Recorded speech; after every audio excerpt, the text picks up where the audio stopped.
Welcome, Bronwyn Nash. How are you doing today? Thank you. I'm very well, thank you. Yeah, I'm good. Looking forward to chatting.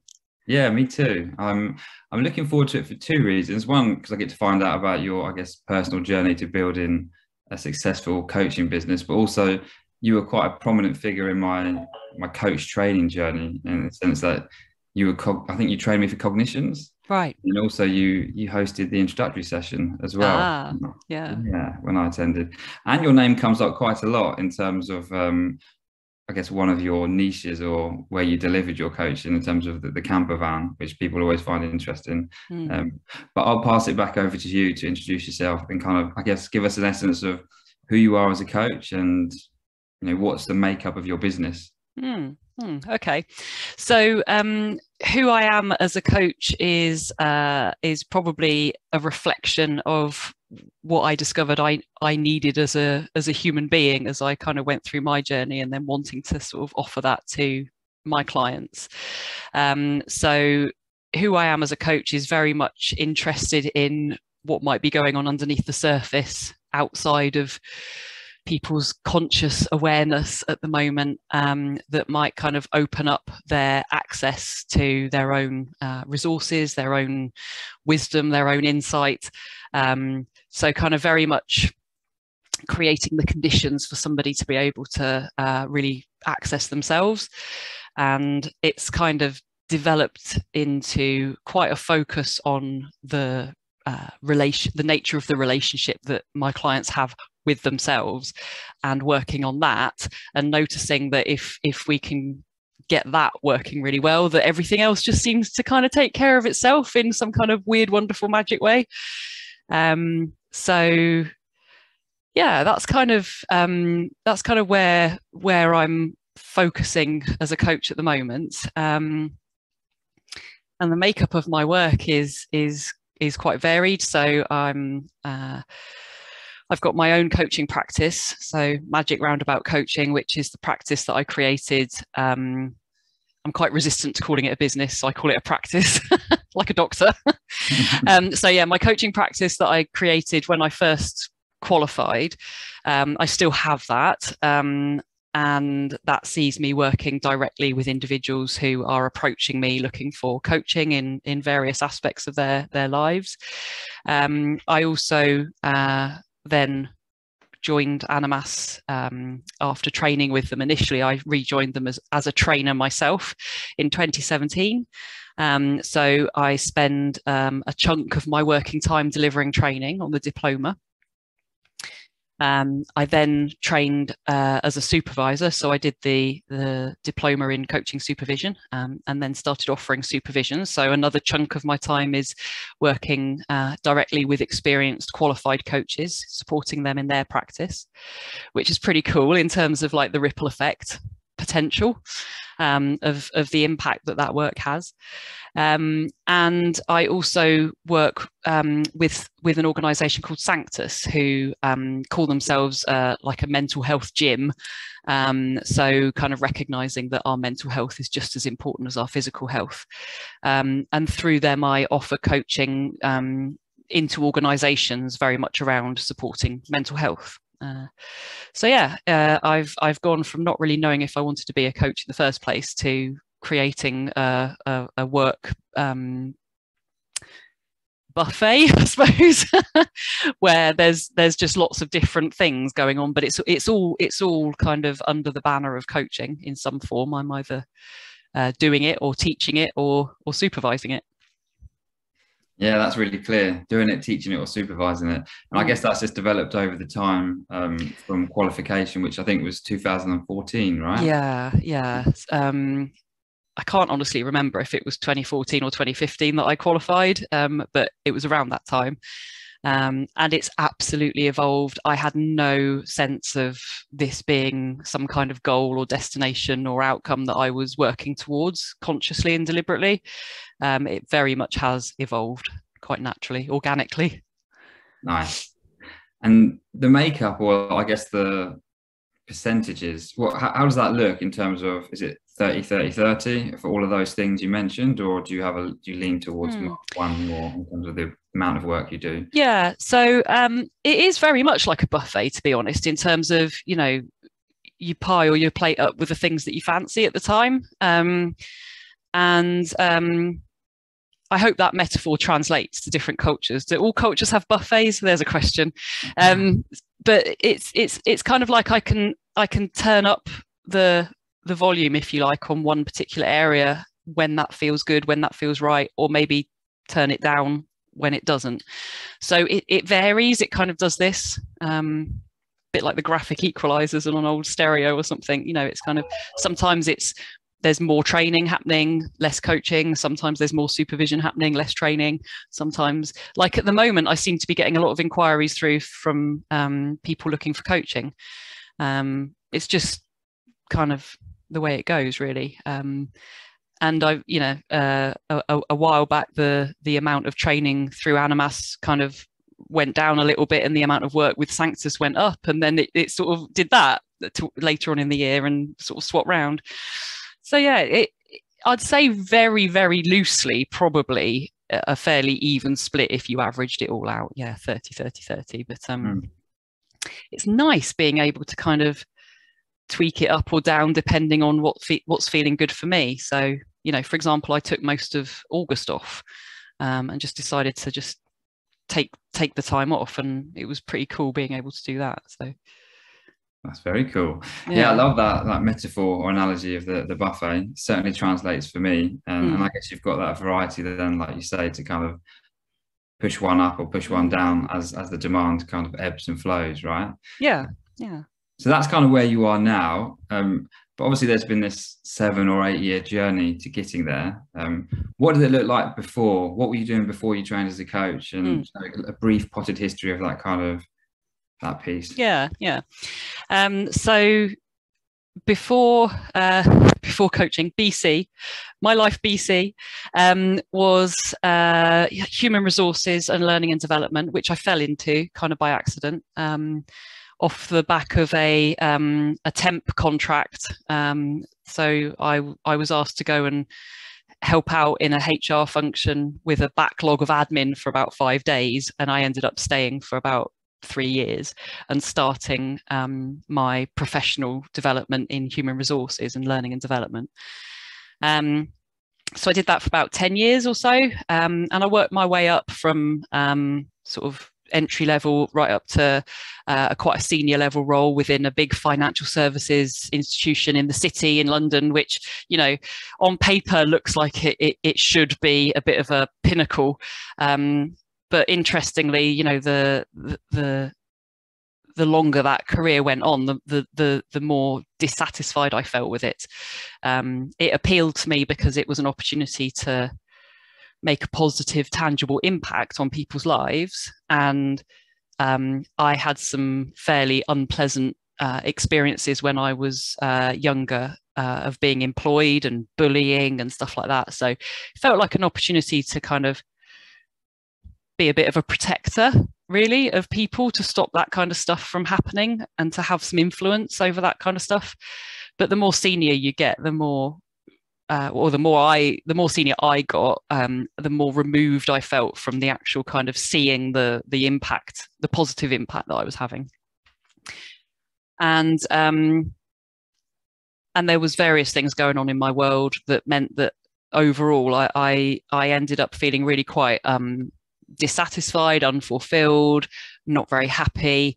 And that wasn't just work stuff, that was kind of life stuff. And I think it was to do with having followed quite a few paths which I felt I should follow but didn't necessarily want to, but felt like it was the right thing to do, all the things I should be doing, and trying to kind of force myself into molds that weren't really fitting with me. And ultimately that resulted in a period of depression. You know, I was having uncomfortable feelings. I was pushing them down and trying to carry on regardless. And ultimately that kind of manifested in a period of depression.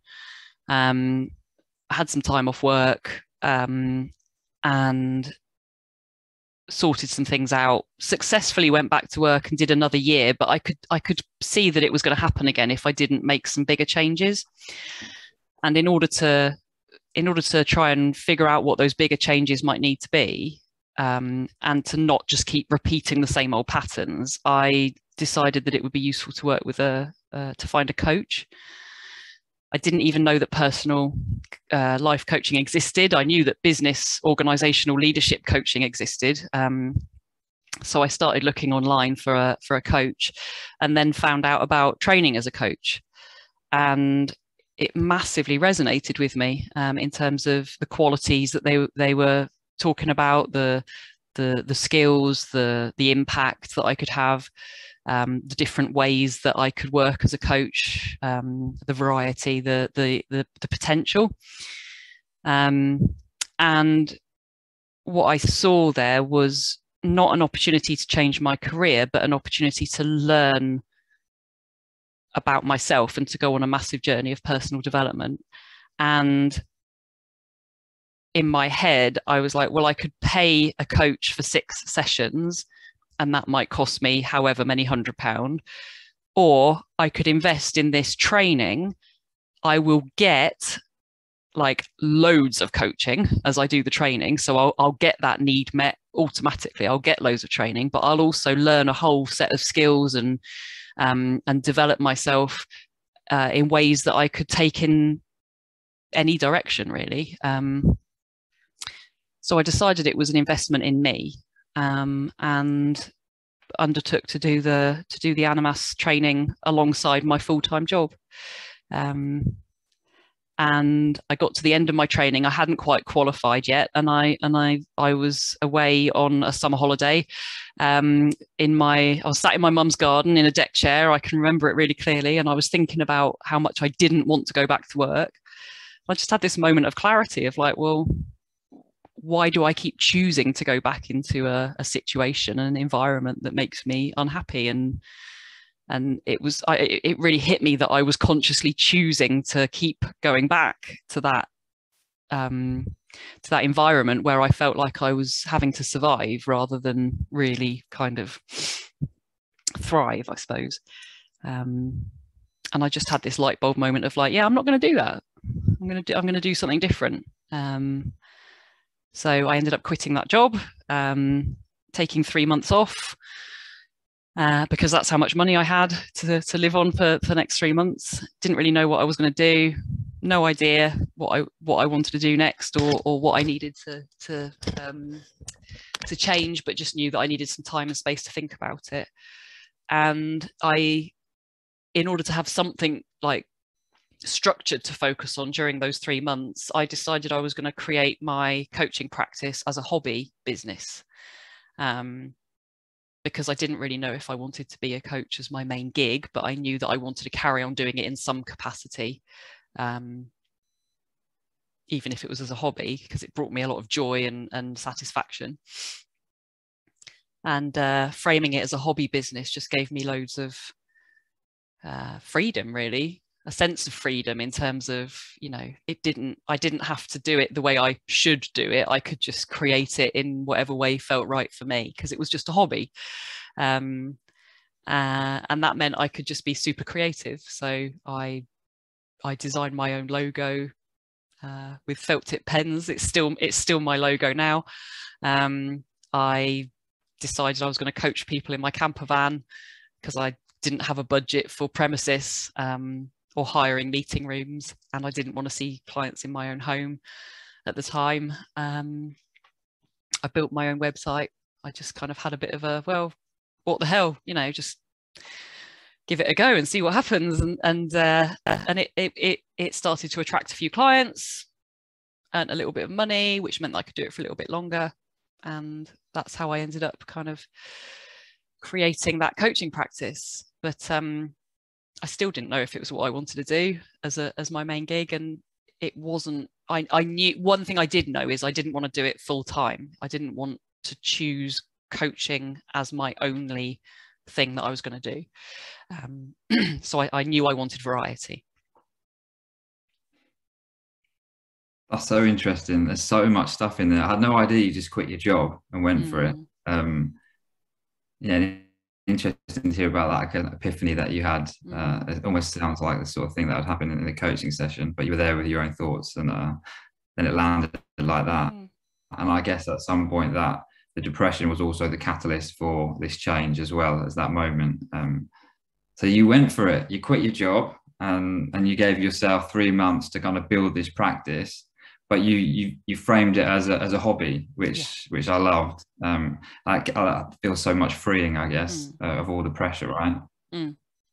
Yeah. And you wanted variety. You knew you wanted variety at the start, and you saw that variety in coaching, or it just developed. You didn't really see it at the time. I didn't really see it at the time, and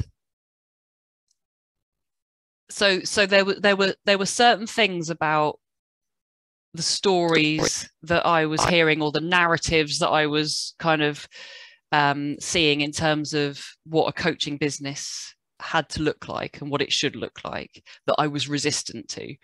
So it was kind of, I have to do it full time. Didn't want to do that. It has to pay the bills and the mortgage and earn me enough money to be able to live on. And I was like, oh, that sounds like loads of pressure.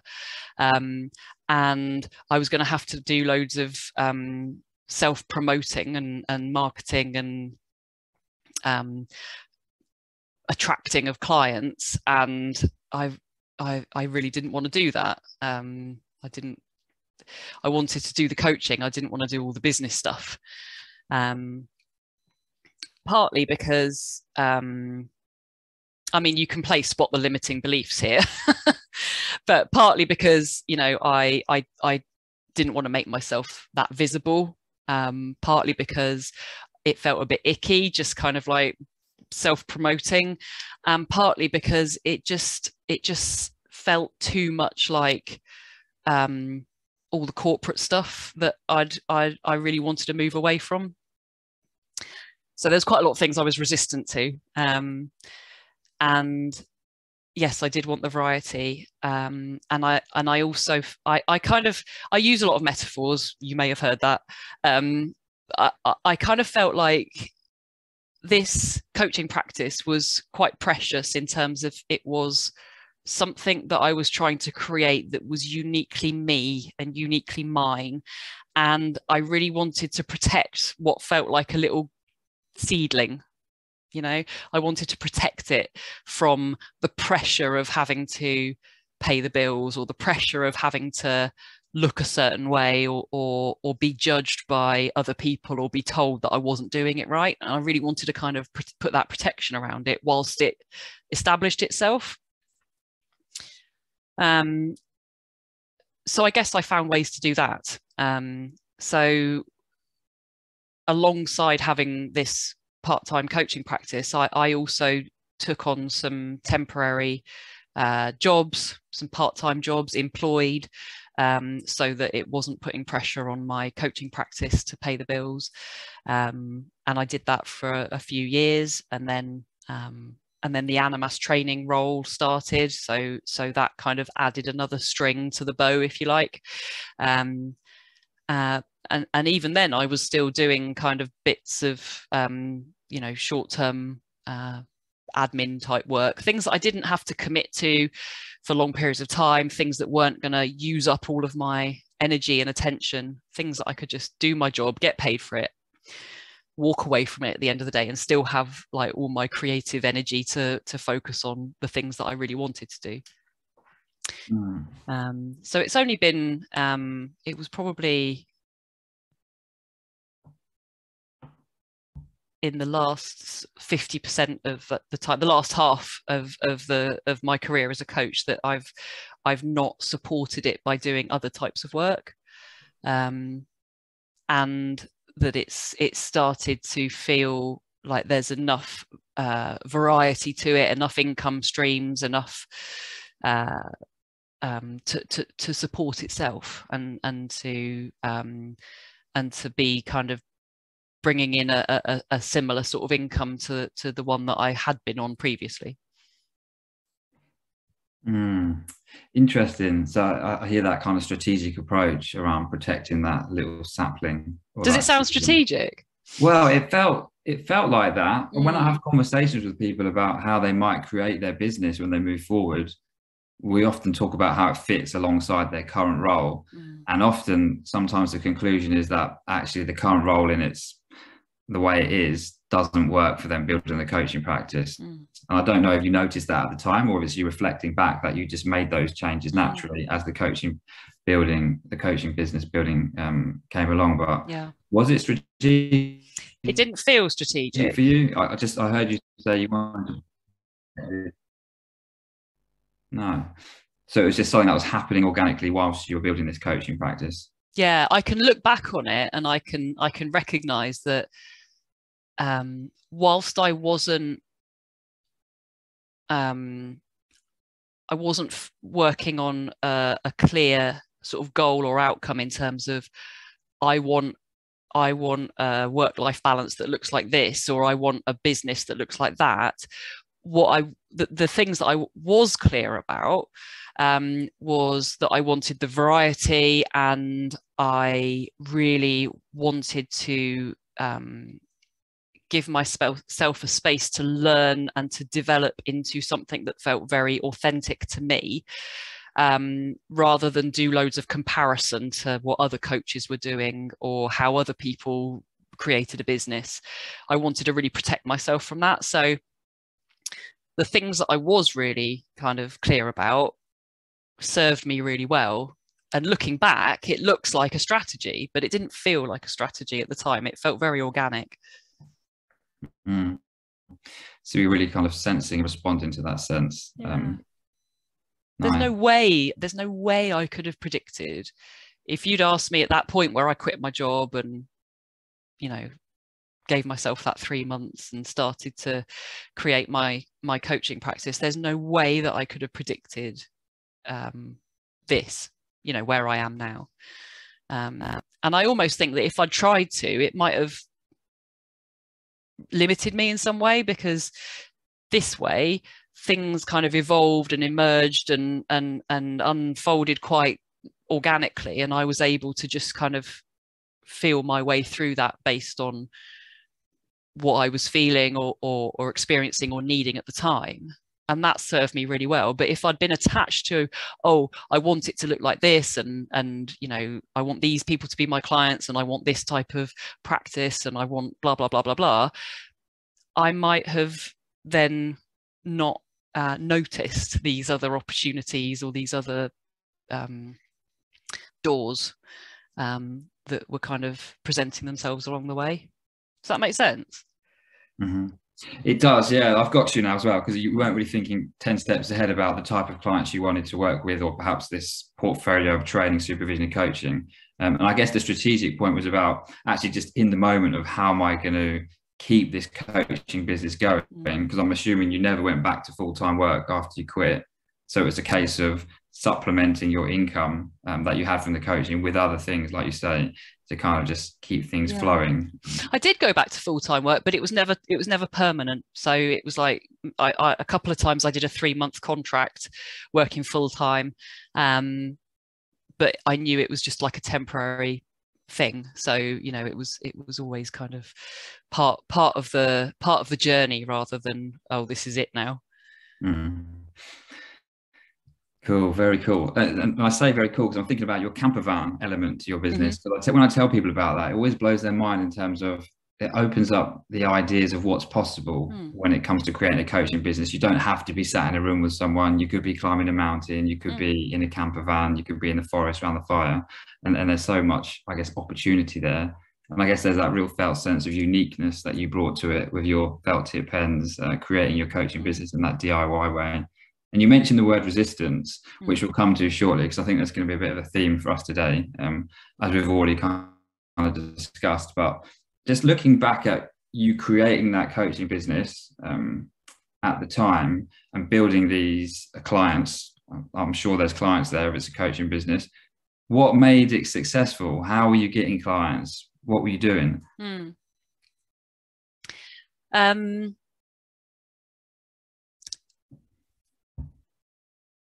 what I was doing was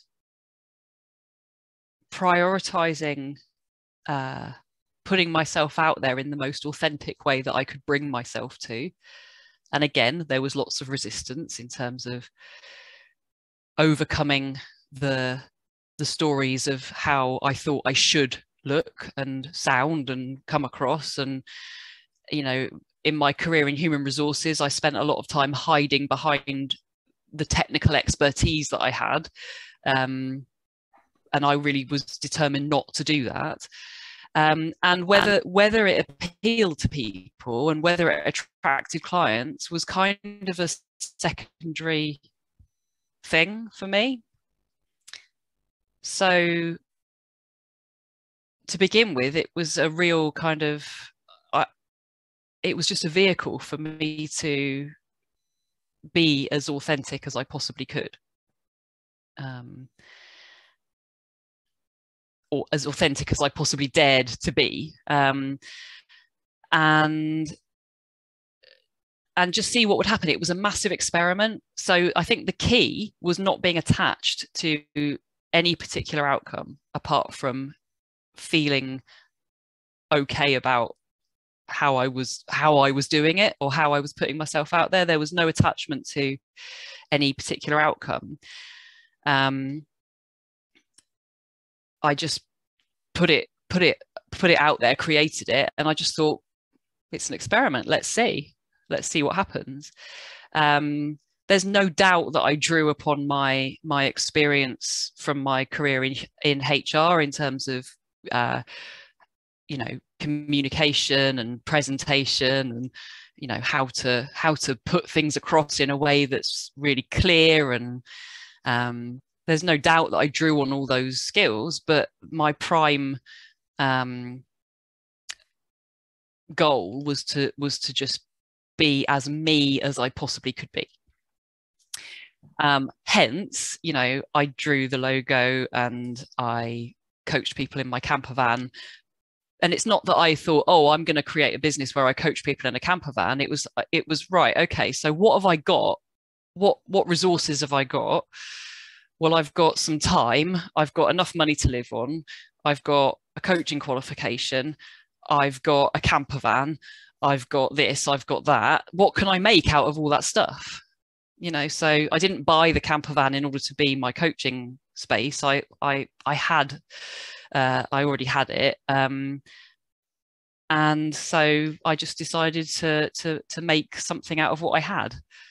And that's what it ended up looking like. But I have heard of people who, you know, they coach people in the office car park in their car. I think it was someone that had a Mini Cooper, and they called it mini coaching or something like that. And when I tried to look for a name for my business, I obviously wanted like something like the camper van coach or camper van coaching, and someone already had the domain name. And they didn't even coach people in their camper van, which really irritated me. And I was like, you don't deserve that domain name. You should let me have it. But yeah, it was all just a big experiment, really. And so I think the key was not being attached to any particular outcome for me, and just being as real as I could. I was really stretched myself, you know, in terms of how authentic and how vulnerable and how real I was being when I put myself out there. Yeah. Let's look at that, because that's kind of what I was kind of curious about, actually. It sounded like there was a bit of resistance to that, as you mentioned, but it was also, it feels like a parallel process of personal and professional development going on. Absolutely. At the same time. What did you actually do when you say put yourself out there and being vulnerable? What did it look like at a granular level?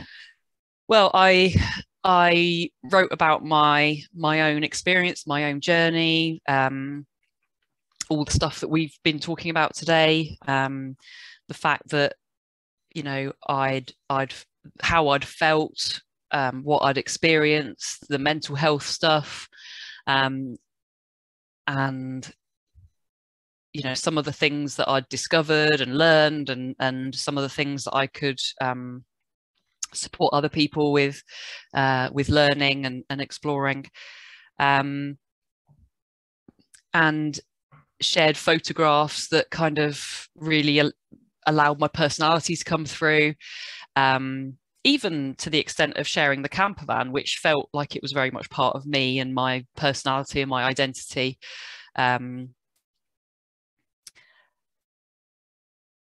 Yeah, so just using language and words that felt like me rather than felt like jargon or the right way to sound, and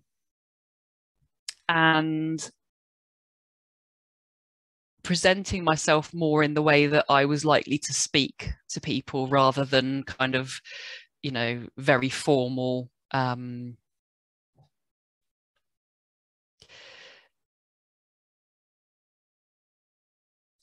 salesy. That was another thing that I was really resistant to, is I didn't want to get into that thing of going, did you know that you've got a problem? Here's what your problem is. Did you know that I've got the solution to your problem, and this is how much it's going to cost you? And you know, I was really I hate that. I still hate it now. That stuff that feels just quite manipulative of people's insecurities and emotions and stuff like that. And I really wanted to do something that was different to that, and that felt really like it sat within my integrity. So when I was doing my coach training with Animas, one of the really big things that came out of it for me was clarity around my core values. And that really helped me understand why I hadn't been happy in my previous roles and what I wanted to use as my prime focus in terms of how I did the next chapter of my life. And they were honesty and integrity, which kind of went together, authenticity, and being real, and creativity. There was loads more, but those were like the top three. So I just kept sense checking everything against that. Everything was like, is it honest? Does it sit with my integrity? Is it authentic? And am I allowing myself to be creative? And just really allowing actually that quirkiness that was very much a part of me and my personality, but which I felt I'd always had to hide from people in case they thought I was weird, or in case I got judged or told that I should be different, you know. So I allowed that to start coming out, which felt scary, but also really good. I bet. It almost feels like I think you just said it. You use those core values as your North Star, really. And I guess those core values and that exercise is something you learned on the course itself. And then it became, I guess, a little bit of a blueprint or a North Star for building the blueprint rather. Absolutely. And it's so easy, isn't it, to fall into that trap of thinking about a persona of a coach and what a coach needs to be and how they need to speak. And we can all fall into that. I know I do as well, but I get the sense that you cottoned onto that quite quickly via that process of you didn't want to be that person wearing this professional mask or this coach mask, how I ought to be. Yeah. And I think, you know, when I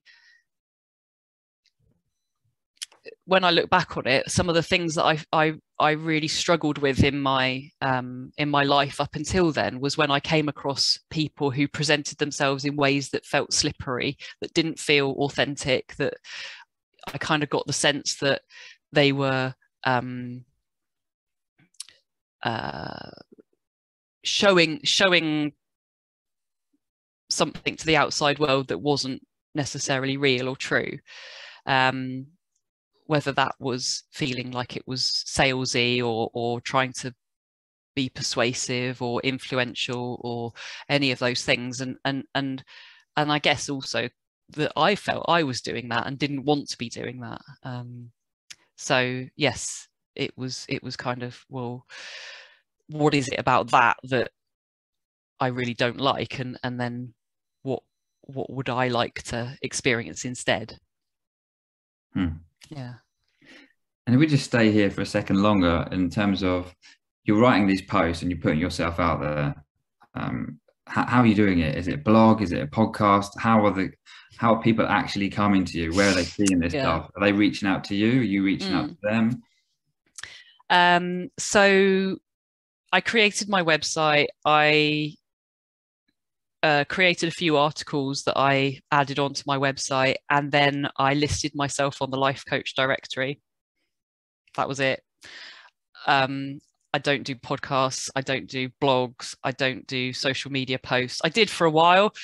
I had a Facebook page for a while, and most of my posts tended to be kind of photographs of the camper van in various different locations where we were coaching, because that obviously makes for an interesting photo.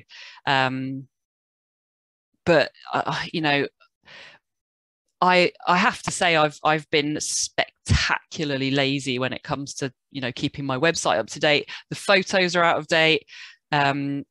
Apart from adding in a few extra up-to-date testimonials every now and again, I don't really do it. And it's interesting because recently, because my portfolio of work is changing, and I'm starting to do more visible work, with Animas and with the EMCC, and people are starting to kind of want to connect with me on LinkedIn, and then they're going to my website, and I'm just kind of like, oh no, it's so out of date. I've been so resistant, Brinsley, to updating it, so resistant that I've ended up hiring a friend of mine who's a copywriter. So she basically did what you're doing, like interview me, and then write the copy for me. And then she sent me so many texts going, so have you looked at it yet? And so have you got any thoughts? And so, hello, are you there? Are we going to talk about this? And I'm like, in the end, I just had to admit to her, I was like, I sent her a message saying, I'm so sorry, I'm being very slippery and very avoidant and very resistant. And I just need to name that. And so yeah, we have now talked, and there is now some movement there, but I'm still massively resistant to it. Well, let's unpack that then. Tell us about it. What's it all about, the resistance? So I think it's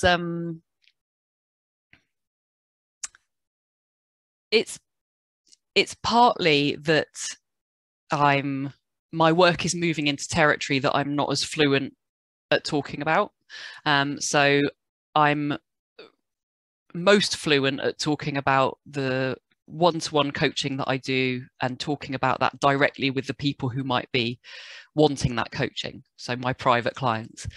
But the other stuff, I've always had someone else talk about it on my behalf. So Animas, they do all the marketing, they do all the finding of students, they do all the stuff. I just turn up and do the thing. I just turn up and do the training.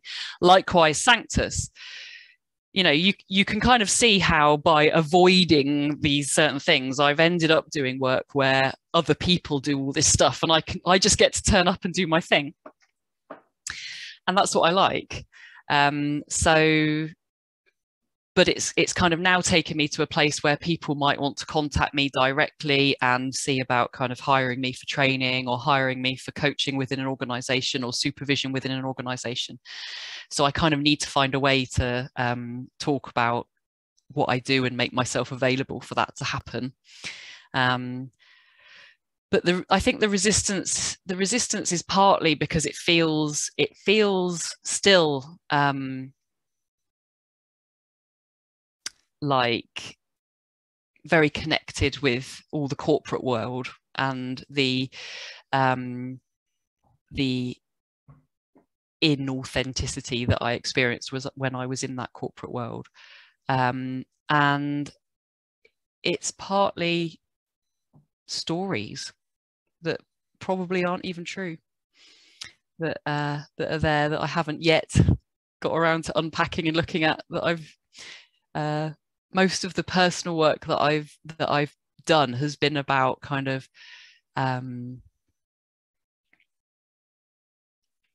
me as a person, rather than the things that are showing up in my career.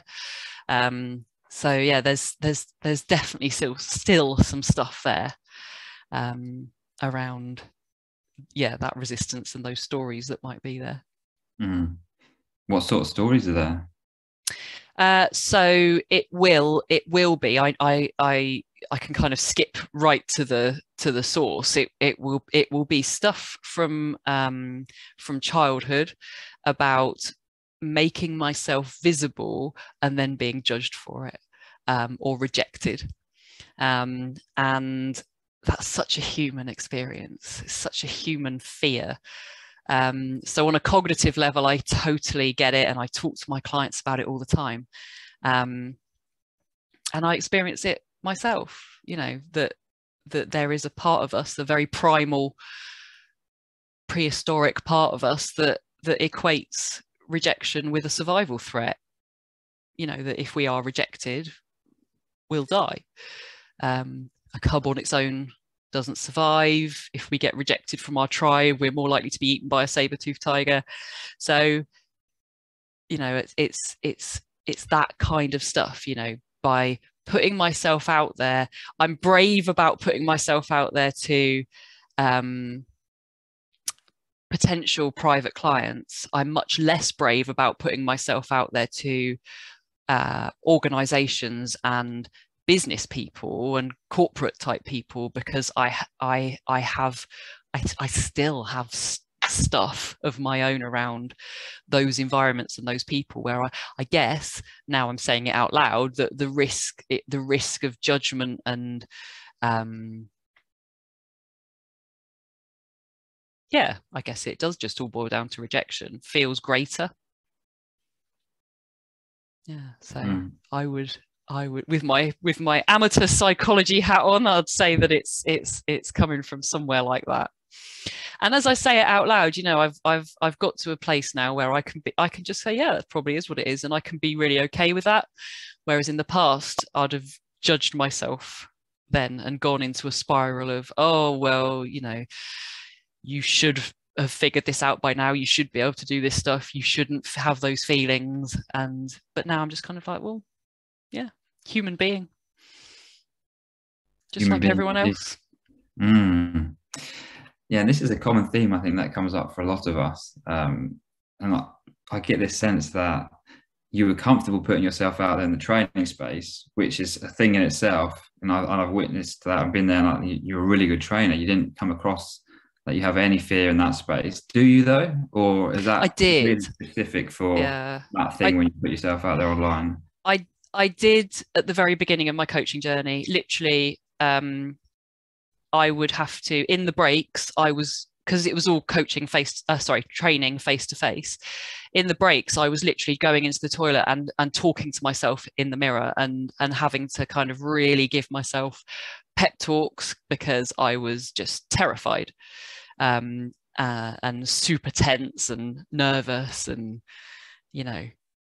So at the beginning, yeah, it was really uncomfortable at times. Because, you know, I'd sat there as a student myself, and I'd kind of really held the trainers that trained me in such kind of like high regard of like, wow, you know, I'll you know, imagine being that experienced, or imagine being able to see what they can see and do what they can do, and so it felt really weird, sort of being at the front of that classroom to begin with, that training room. But now it's so familiar. It feels really, yeah. It's very, very rare that I feel nervous. Sometimes I may feel more or less resourced just because of what's going on in my life, or what the weather's like, or how the planets are aligned, or whatever. But yeah, the actual kind of feeling confident to just be visible in front of groups of people in the training room just feels super, super familiar and comfortable now. Yeah, I guess experience breeds that, doesn't it, when we repeat those same actions. And I see it coming up time and time again for new coaches or people who are thinking about training, that fear about putting themselves out there, going into that first coaching session or working with that client for the first time, that intimidates them. And I guess there's this theme that comes up for a lot of us through the journey, that we get that fear, that rejection, perhaps, and then that's where the resistance can come in, right? I guess where we stop ourselves. Yeah, and we can make up the most wonderful stories that kind of explain it away and kind of give ourselves permission to be avoidant or focus on other things. But yeah, but again, it is so very human as well. So there is something about the just the understanding of what might be going on and where it might be coming from, but at the same time the compassion, so that we don't get into that spiral of. I remember one of my teachers in some other training that I was doing said to me, you know, if we can learn to, if we can judge ourselves without judging ourselves for doing it, then we've reached a dangerous level of freedom. I think those were his exact words. There was something incredibly freeing in giving ourselves permission to screw up and to fall into self-judgment, but then not judge ourselves for it. And so, yeah, the pursuit of not judging ourselves is great, but if we can judge ourselves but not judge ourselves for doing it, and it's kind of like that sort of thing. It kind of the ability that I've developed and I am still developing and will be a lifetime's journey of just kind of being okay with what is, and at the same time maybe wanting things to be different, but not getting into a load of beating myself up and judgment and self-criticism about what is, that feels really different from how it used to. Feels like there's some existential themes or ontological themes. So many. Yeah, I've heard that one before around, you know, forgiving ourselves for judging ourselves, to kind of move on from that. And these feels like things that you've learned along the way on this journey. And something about resistance that you mentioned was about resistance to being self-employed also. You've been in a HR career, presumably PAYE, all your life. What did that look like, the resistance around that? Yeah, it was very much around, the resistance was I wanted to avoid a situation where I felt fearful of not being able to meet my own needs. I felt the risk of not being able to feel secure and stable and independent. So independence has been something that's kind of been drummed into me my entire life. It was such a strong value from my childhood of independence. So there's something that felt quite terrifying about not being independent, not being able to pay my own bills and stand on, you know, meet my own needs, and the fear of becoming dependent on somebody else to do that.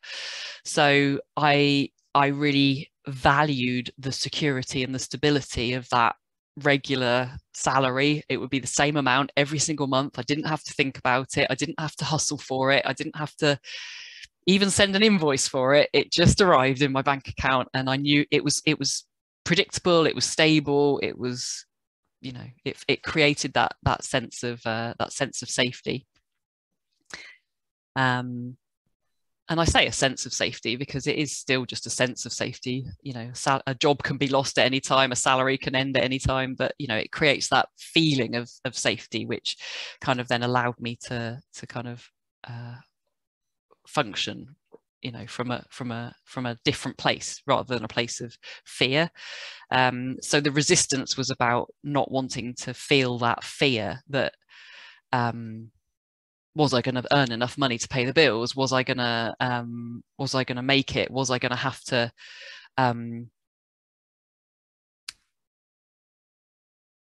one fear that I had is that I'd put myself out there. It's like, look at me, I'm a coach, I'm running my own business, I'm doing this, I'm doing that, I'm doing the other, and then, you know, a few months later going, oh yeah, well that didn't work, and now please can I have a job? So pride, I guess, as well, you know, of wanting to not being willing to be visible process, wanting to kind of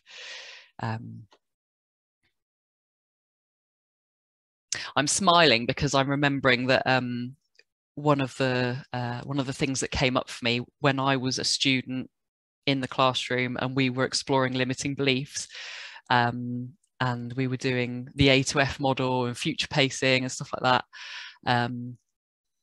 I was identifying that I wasn't willing to put myself out there unless I knew I was going to be really good at it. I didn't have to be perfect, but really good. And I was using singing as an example. Like, I really wanted to sing, but I wasn't willing to put myself out there until I knew I was going to be really good. But it was really hard to get good because I wasn't willing to do it until I was good. And that was, you know, that was the same sort of thing. You know, I didn't want to put myself out there unless I knew I was going to be really good, because the fear of failing and the risk of, you know, being visible in that failure was just too scary. It's that vicious cycle again, isn't it? You kind of need to do it in order to get better at it. But you need to put yourself out there first in order to do it right. Yeah, and that felt really primal when you were describing that as well, that kind of fear, rejection of fear almost. But in your case, you felt the fear and you did it anyway. Why? And what was that? What process? Was it just the awareness that had you do it? Do you mean when I quit my job? All of it, that the whole process of overcoming that resistance, I hear an awareness of it. Yeah. Was that the thing that got you through, just knowing what it was? No, I think, like I say, I didn't really have the clarity that I have now at the time. So I wouldn't have been able to sort of clearly articulate that what I was experiencing at the time was fear of rejection or fear of failure or visibility or whatever. I certainly wouldn't have been able to articulate that. So a lot of it was gut instinct, and also getting to a point where I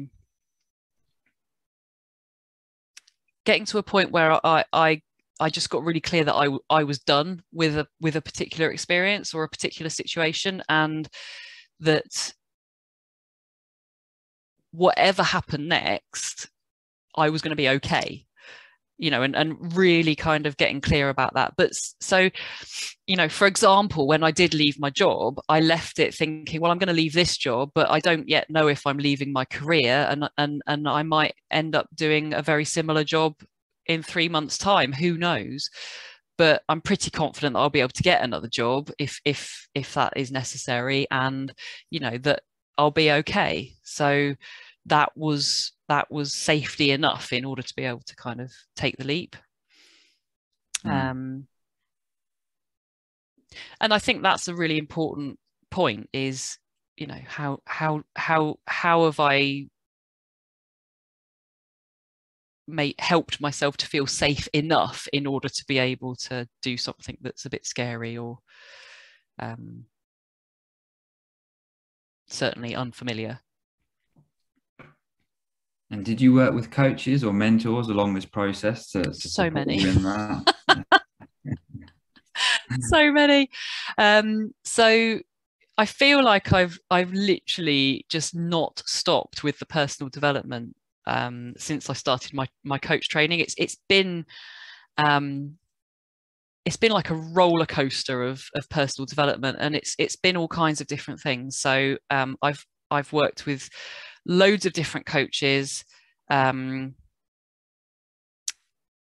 maybe a little bit of mentoring, you know, as and when, supervisors. I've done loads and loads of further training, either continuing professional development stuff in terms of my coaching skills, but probably more in terms of the work on myself. And I did a year of weekly psychodynamic therapy.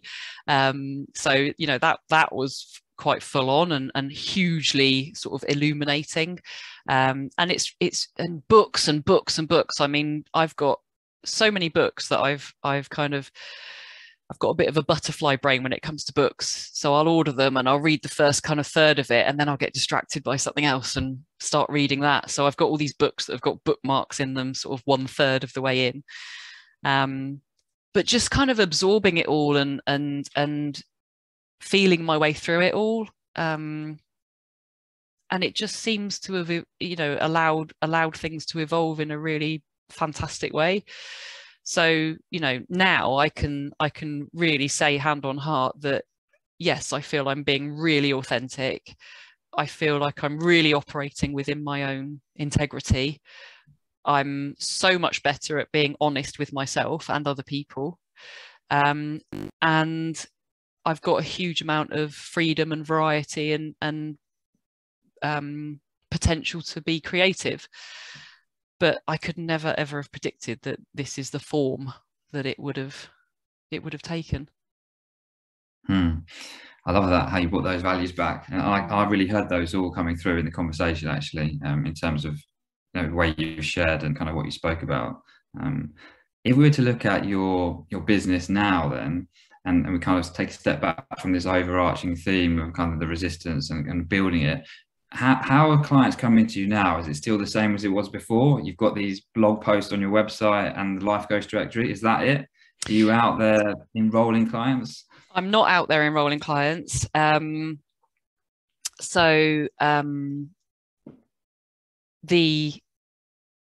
talking specifically about the coaching work? Yeah. Perhaps supervision. Yeah. So the majority of the people that come to me for coaching are either finding me on the Life Coach Directory, or they're finding me directly through my website. But I'm not doing anything to attract them. They're just, you know, searching and finding, or they might have come through word of mouth recommendations from previous clients. Or they're people that I've encountered or who have encountered me through Animas. With the work that I do through Sanctus, the way that works is that I have days where I'm coaching in different organizations, and there is a diary of 6 or 8 slots during that day, and the people within the organization can simply just book themselves into those slots. So again, I'm not doing anything to promote that or attract clients. It's just kind of like, this is how to contact me or how to book in, and then yeah. So I don't really do any promoting at all. And you know, I'm kind of cautious in terms of talking about the Life Coach Directory, because I know that for some people it hasn't generated very many clients at all, and for some people it has. And I think it probably depends a lot on the area that you live in and how many coaches are operating in that area, and all kinds of different things. But yeah, it's kind of worked for me. For a while there, I was kind of advertising my services in I don't remember the name of the magazine. It was Psychologies magazine, I think. I was going to say that, yeah, Psychologies. So you really have shown up and just done your thing, as you said before, and that's kind of worked for you. Yeah. Do you think you're going to start marketing yourself? Because you said there's this resistance there. Yeah. Are you going to? I get the sense you don't need to. For what purpose? That would be my question. Is for what purpose? If it was going to give me something that was suitably important to me, then yeah, it probably would be worth me overcoming my resistance to it. But right now, I don't really feel like there would be a compelling enough purpose in doing so. I'm also kind of curious as to how long I can continue to avoid it and still have quite a successful coaching practice. Like, because it brings out the creativity as well. It's like, how can I it's a bit like, you know, people with dyslexia find the most fantastic, creative, amazing ways to kind of overcome or bypass the things that they can't do, or that they find difficult to do. And maybe I'm in a similar sort of position in terms of, I don't want to do that. I'm avoiding doing that. So what kind of awesome creative ways might I come up with to do it differently, in a way that might work for me? Yeah, maybe there's a bit of stubbornness in there as well. Well, it sounds like you've carved out your pathway, and when I kind of look at it and think back to the fact that you did qualify in 2014, and I create stories and I'm nodding my head along to so much stuff you say. It's really resonated, and I'm thinking it's different now, though, isn't it? The landscape of coaching. I guess you were kind of in the early stages of when it was really maturing, and you're in a position now where you're quite, I guess, established as a coach and a trainer, and that will have people attracted to you. But perhaps the journey is slightly different now for someone kind of embarking, or maybe not, but that's kind of a sense that I get. Yeah, maybe, and also maybe not, because I think yes, there are more and more people attracted to coaching and training to become coaches, and at the same time I think there are more and more people who are kind of waking up to the possibilities that working with a coach could bring them, and feeling that kind of yearning towards wanting to create a life that is right for them. So I think that the supply has increased, but also the demand. This is my sense. I've not researched it, but just my sense is that yes, the supply of coaches has increased, but also the demand has increased as well. And you know, it is more professionalized than it was when I first started doing my training. But again, you know, there's some. I think the biggest thing that I've seen change is the impact of COVID, and how everything in my work, particularly, you know, and other people's work, has gone from being predominantly face to face, because that's what people really felt that they wanted, and they weren't open to doing things online. And the shift that's taken place because of COVID and lockdowns and stuff like that, where now all of my work is online. I don't work with anyone face to face. I don't deliver training face to face. I don't coach or supervise face to face anymore. I've even completely relocated to the other end of the country. So I couldn't work face to face in the same ways that I used to. So that's been, you know, one of the biggest changes, which I think has opened the world up to coaches. You know, we can now coach anyone anywhere in the world, as long as we've both got a decent internet connection.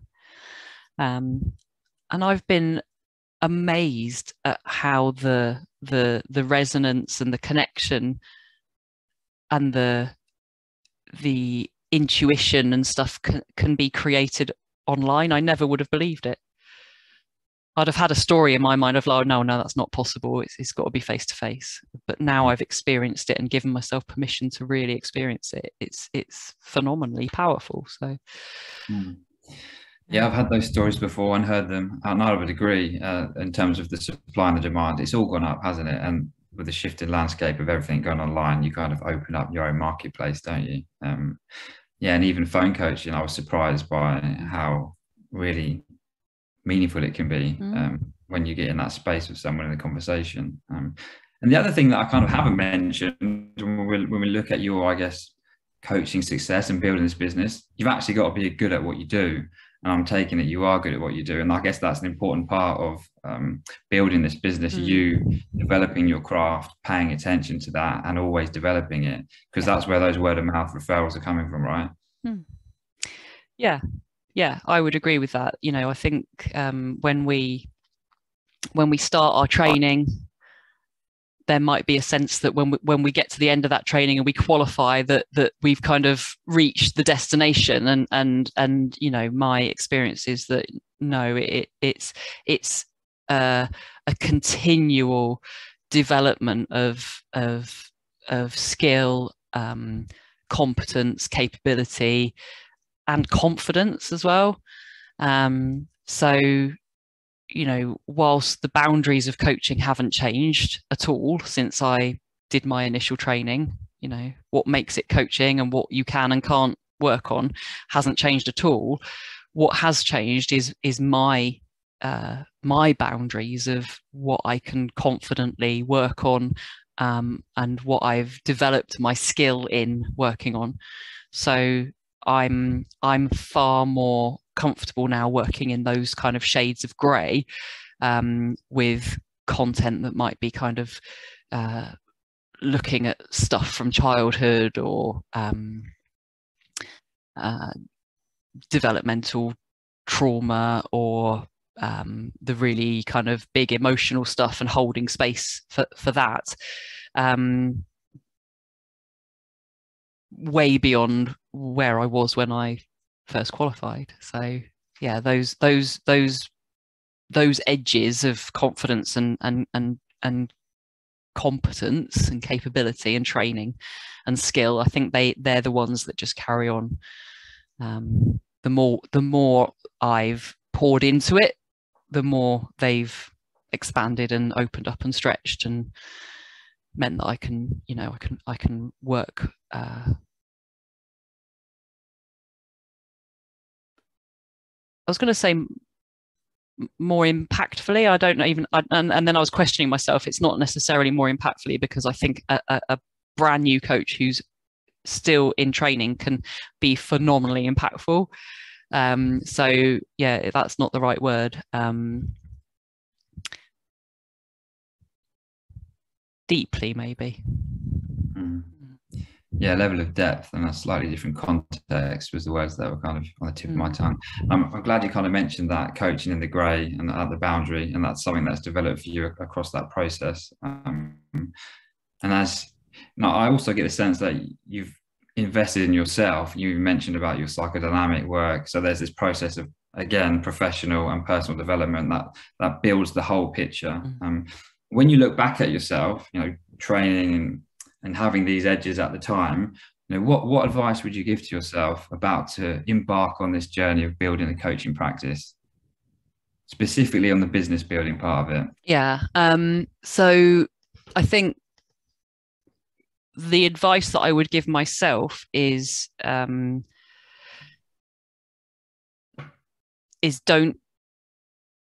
get attached to it looking a specific way or particular way, or don't believe it when you're told it should look a certain way, or that you should have clarity around it, because I just didn't.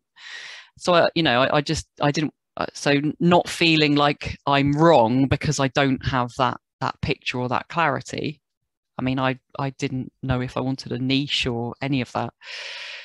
So not getting attached to how it looks, but getting clear, and then getting really attached to, what are the key ingredients in terms of the core values and the way that I wanted to feel, and constantly using those as the sense checks, and a healthy dose of not caring so much about things that actually aren't life or death, being willing to experiment and get curious, and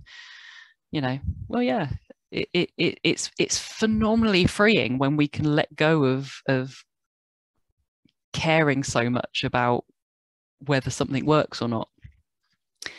So, quite a few times I've gone back to my secondary school science approach of have a hypothesis, create an experiment that tests it out.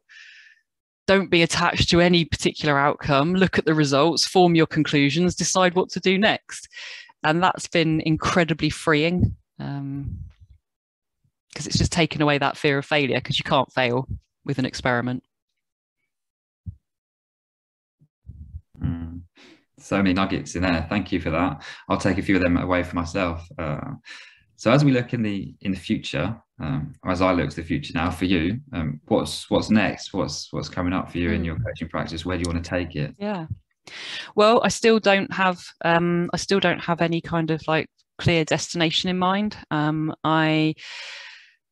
still operating on the basis of we'll see, you know, we'll see. We'll see what happens in terms of how things evolve with my own business. We'll see how things evolve with my work with Animas. We'll see what other opportunities might come up. But in the very short term, I am sort of getting curious about how I might be able to work with the EMCC. So I deliver some training for them as part of their portfolio of CPD events that they offer to their corporate clients. And I've been kind of working on expanding the breadth of the different topics that I might be able to offer through that forum. And as such, kind of come into contact with lots of different organizations and people within those organizations. And again, it's kind of creating the conditions for interesting things to happen, but I don't know what those interesting things might be, and I don't have any attachment to what they might look like. So yeah, we'll see. You will see. Yeah. If I was going to get a tattoo that represented my entire journey, Brinsley, it would be "We'll see." Love that. Well, on that note, thank you so much. I really enjoyed it. Thank you for sharing so openly and honestly. I found myself nodding along so much. Loads resonated. So thank you, Bronwyn. You're very welcome. And yeah, I hope it's useful for those who might be watching it as well.